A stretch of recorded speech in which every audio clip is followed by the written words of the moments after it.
Hello বন্ধুরা, নমস্কার। আমি অরুদা চলে এসেছি আবার নতুন একটা ফিল্মের রিভিউ নিয়ে। তা বলো তোমাদের কেমন লাগছে রঘুরাগাত? মানে রঘুরাগাত দেখতে গেছো? কেমন লাগছে? আমি দেখো বেসিক্যালি সেরকম কিছু কমেন্ট করতে চাই না, বিকজ ট্রেলারটা দেখে আমার সেরকম কিছু ভালো লাগেনি এর আগে, এবং সেই জন্য আমি দেখতে যেতে পারিনি। যদিও এটা আলাদা কথা যে আমি মনে করি ঠিক দুর্গাপুজোর সময় কোনো ফিল্ম রিলিজ করলে, মানে ঠাকুর দেখতে বেরোনো একটা কথা, কিন্তু মুভি দেখতে কে বেরোয় ভাই? মানে 2 ঘন্টা 2.5 ঘন্টার মুভি হলে গিয়ে দেখবো, তার থেকে বেটার আমি বাইরে বেরিয়ে ঠাকুরই দেখে নিই। কিন্তু এটা সম্পূর্ণ আমার ব্যক্তিগত মতামত, সেই জন্য জিজ্ঞেস করছি তোমাদের কেমন লাগলো রঘুঢাকাত, অবশ্যই জানিও কমেন্টে। তো যাই হোক, আজকে যে মুভিটা নিয়ে কথা বলবো সেটার নাম হলো নাইট অফ দ্য রিপার। মানে একেবারে কি বলবো, খুনি খুনি মানুষ, মানে এটার বাংলা করলে কি দাঁড়াবে, খুনি রাত, সেই খুনি মানুষের রাত। যাই হোক, সব কিছুর বাংলা হয় না, তো সেই জন্য বলতে থাকি যে নাইট অফ দ্য রিপার হলো 2025-এর এই মাসে, অর্থাৎ সেপ্টেম্বরের 19 তারিখে রিলিজ হওয়া একটি থ্রিলার হরর মুভি। মুভিটা রিলিজ হয়েছে বেশ কিছুদিন হলো, 1 সপ্তাহের ওপরে হয়ে গেছে, এবং মুভিটা কিছুদিন আগে আমার দেখার সৌভাগ্য হলো, জাস্ট 2 দিন আগেই। এবং মুভিটা অ্যাকচুয়ালি আমার ভালোই লাগলো। যারা আমার মতো একটু হ্যালোইন বা পুরনো যে হরর মুভিগুলো ছিল, মানে স্ল্যাশার বা হরর টাইপের থ্রিলার মুভিগুলোর যারা ফ্যান, তারা অবশ্যই একটা জিনিস বলতে পারবে যে এখন কিন্তু সেই লেভেলের স্ল্যাশার মুভি হয় না যেটা আর কি আগে হ্যালোইন বা ওই টাইপের মুভিগুলোতে দেখানো হতো। তো সেই থিমটা কোথাও একটা মিসিং, যদিও এখন প্রচুর স্ল্যাশার মুভি হয়, কিন্তু সেই তুলনায় সেই পুরোনো দিনের একটা যে ভাইব ছিল, 70s 80s-এর যে ভাইব, যেটাকে রেট্রো ভাইব বলা হয়, সেটা হ্যালোইন মুভিতে যেভাবে দেখানো হয়েছিল সেরকম কিন্তু এখনকার মুভিতে খুব একটা দেখতে পাওয়া যায় না। যদিও পুরোনো মুভিগুলো বেশ কিছুবার রিমেক হচ্ছে, এবং হ্যালোইন সিরিজেরও প্রচুর রিমেক হয়ে গেছে, এবং মডার্ন রিমেকটাও বেশ ভালো দেখতে পারো। তবে আমি বলবো এই যে নাইট অফ দ্য রিপার, সেটা কিন্তু অ্যাকচুয়াল একটা খুব ভালো spiritual successor of Halloween.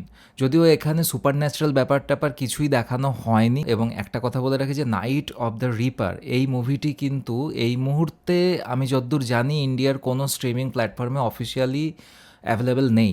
So যেভাবে পারো দেখে নাও। মানে যাই হোক, মুভিটা শুরুটা হচ্ছে এমিলি নামের একজন বেবি সিটারের ব্যাপারে। মানে বিদেশে যেটা দেখা যায় যে অনেকে কাপলরা বাচ্চা কাচ্চা বাড়িতে রেখে যায়, এবং সেখানে বেবি সিটিং বলে একটি জব হয়, মানে সেই বাচ্চাদের খেয়াল রাখার জন্য কোনো টিনেজার বা ইউথ কেউ আসে, সে সময় কাটায়, বাচ্চাদের সঙ্গে থাকে এবং তারপরে চলে যায়, যেরকম হ্যালোইন মুভি শুরুতেও আমরা দেখতে পেয়েছিলাম। সেই রকমই এখানেও একই থিমে দেখাচ্ছে পুরোনো দিনের আমেরিকা, এবং সেখানে একটি পরিবারের বেবি সিটিং এর জন্য দায়িত্ব পড়েছে এমিলি নামের একটি মেয়ে, এবং সেখানে বেশ কিছুক্ষণ বাদে দেখা যায় যে এমিলিকে খুন করা হয়েছে। মানে সেই ঘটনাগুলো আমরা অ্যাজ এ দর্শক দেখতে পাই, বিভিন্ন ক্রিপি ঘটনা ঘটে, যে এদিকে কোনো একটা আওয়াজ হচ্ছে, এমিলি দেখতে যাচ্ছে যে কে এসছে, কিন্তু সেখানে কেউ নেই, বাইরে একটা কুকুরের ডাকের আওয়াজ হলো, এবং সেখানে যাওয়ার পরেই পিছনে হঠাৎ বাড়ির গ্যারেজে একটা আওয়াজ। তো এরকম নানা কিছু আপস অ্যান্ড ডাউনস ইত্যাদি হওয়ার পরে হঠাৎ করেই এমিলিকে খুন করা হয় প্রকাশ্যে, একেবারে ক্যামেরার সামনে, এবং তারপরেই গল্পটা শুরু, মেন যে গল্পটা। সেখানে এবার স্ক্রিনে আসে এমিলির যে দিদি, সে হলো ডিনা, বা যাকে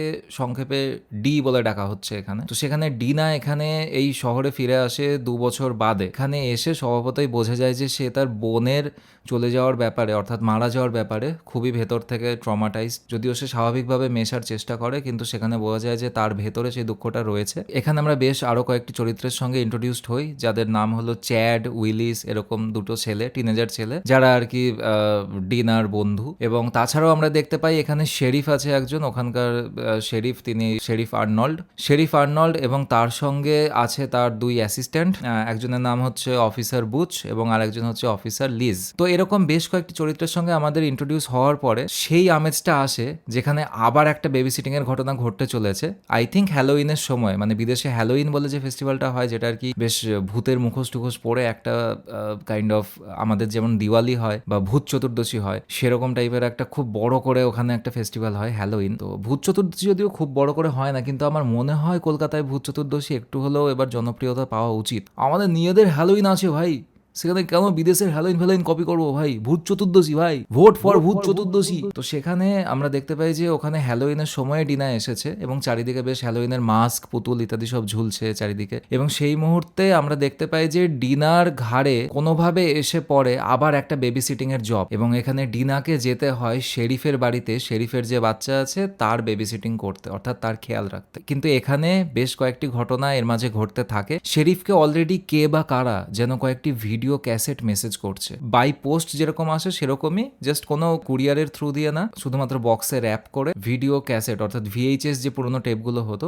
সেইগুলো পাঠানো হচ্ছে। এবং তাতে খুনির প্রত্যেকটা খুন এর আগে যে কটা সে করেছে, ইনক্লুডিং ডিনার সিস্টার এমিলি, সেই সবকটি খুনের ভিডিও সেখানে আছে। এবং শেরিফ সেটা দেখে বুঝতে পারে যে কেউ তাকে কোনো কিছু ইঙ্গিত দেওয়ার চেষ্টা করছে, সে খুনি নিজেও হতে পারে অথবা কোনো একজন যে সলভ করার চেষ্টা করছে। এই ভিডিওগুলো শেরিফের কাছে আসতে থাকে এবং শেরিফ সেই ব্যাপারটা নিয়ে নিজস্বভাবে তদন্ত শুরু করেন। এবং এখানে আমরা দেখতে পাই যে ডিনা কিভাবে শেরিফের বাড়িতে গিয়ে সে নিজে ফেঁসে যেতে থাকে, মানে সেখানে কিলারের আবির্ভাবের একটা ব্যাপার আমরা দেখি, চারিদিকে আবার সে একটা গা ছমছমে ব্যাপার, আবার সেই পুরোনো দিনের হ্যালোইন সিনেমার মতো একটা থিম, যেখানে একটা কিলার ঘুরে বেড়াচ্ছে বাইরে রাস্তায়, অন্ধকার, আমরা কেউ জানি না যে কেউ ঘুরে বেড়াচ্ছে বাইরে। এবং সেই মুহূর্তে শেষের দিকে একটা অসাধারণ টুইস্ট আছে, যে টুইস্টটা দেখার পর একেবারে মানে কি বলবো, মাথা ঘুরে যায়। মানে অদ্ভুত একটা টুইস্ট, মানে কে খুনি, কে ভিকটিম, কে কি সলভ করছে, কার ওপর সন্দেহ, সম্পূর্ণ পার্সপেক্টিভটা বেশ একটু পাল্টে যেতে থাকে। আমি এখনই বলবো না যে টু মাচ এক্সপেকটেশন হাই করা উচিত, যেটা একেবারে হ্যালোইন বা দ্য থিং সিনেমার মতো একেবারে বিশাল বড় একটা টুইস্ট বা এন্ডিং এ একটা বিশাল বড় ক্লিফ হ্যাঙ্গার, সেরকম কিছু না। এন্ডিং খুব ঠিকঠাক ভাবে দেখানো হয়েছে এবং এর কোনো সিকুয়েল হবে বলেও আমি মনে করি না, যেহেতু একটা প্রপার এন্ডিং দেখানো হয়েছে এখানে। কিন্তু আমি বলবো যে টুইস্টটা ছিল, যে কে কিলার বা কে ভিকটিম বা কে কি, সেই জিনিসটা খুব ভালোভাবে এই মুভিটায় দেখানো হয়েছে। তো ব্যাস এটুকুই বলবো, এর থেকে বেশি বলতে গেলে স্পয়লার হয়ে যাবে। মুভিটা যেভাবে পারো দেখে নিও, আপাতত অফিসিয়ালি কোনো প্ল্যাটফর্মে অ্যাভেলেবল নেই, তবে ইন ফিউচার মেবি নেটফ্লিক্স বা প্রাইম টাইমে আসতে পারে, সেই ব্যাপারে একটু খোঁজখবর রেখো। এই মুভিটাই আমি দেখলাম, যেহেতু দেবদার মুভি মিস করছিলাম, মানে দেবদার মুভি দেখতে যেতে পারিনি বলে একটু মন খারাপ হয়েছিল, তাই বাড়িতে বসে ভাবছিলাম কি মুভি দেখবো ভাই, দেবদার মুভি মিস হয়ে গেল, কি করব, শরীরটা ভাল লাগছে না, মনটা ভাল লাগছে না, পুজো এসছে, তো ভাবলাম একটু দেখি খোঁজখবর নিয়ে নতুন কি মুভি টুভি এসছে একটু দেখি। তো সেই হিসেবেই এই সিনেমাটির ওপরে আমি স্টাম্বল করলাম এবং দেখলাম এবং বেশ ভালো লাগলো। মানে 10-এ এটাকে আমি দিচ্ছি 6.5, এবং সেটা মোটেও খারাপ স্কোর না। অ্যাজ এ হরর বা থ্রিলার বা স্ল্যাশার মুভি হিসেবে 10-এ 6.5 খুব ভালো স্কোর। মানে যারা IMDb'র স্কোর ফলো করো তারা নিশ্চয়ই বুঝতে পারবে যে একটা হরর মুভি 5-এর ওপরে ওঠা মানে বেশ বেশ ভালো মুভি ভাই,